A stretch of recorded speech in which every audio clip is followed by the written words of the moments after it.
My favorite author as a child was R.K. Narayan, who wrote a collection of short stories called Malgudi Days.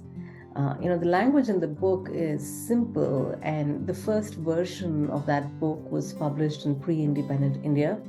It was also later republished by Penguin Classics many years later. That's after Indian independence and everything.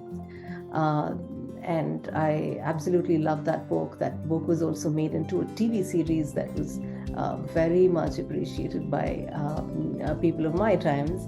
And also, another favorite is the Amar Chitra Katha books, which are a series of comics and graphic magazines. And they're based on religious legends, folklore, and epics, and also biographies from Indian culture. So they were the books that I absolutely loved as a child because I saw myself in those books, and eagerly and excitedly waiting for Meera Sriram's book called Garden in My Hands. This is a picture book that celebrates the custom of applying henna for special occasions through a mother and daughter, and they share family memories and stories. I have fond memories of my own mother about the henna tradition that we had for summer break, so I'm very, very excited for this book.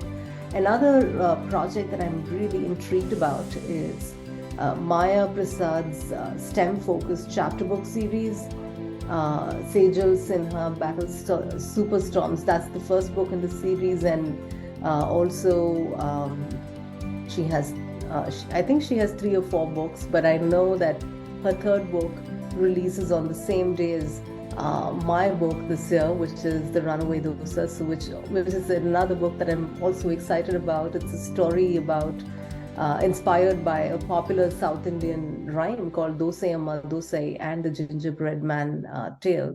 And we're both going to have a launch party together, which is also exciting. So what I did is I had the same problem too, and I see that most children, stick with their devices, and that's why it's kind of hard to read more. But if we want to read more, reading has to become a priority, and it has to take precedence over watching Netflix or Instagram or making snap videos. So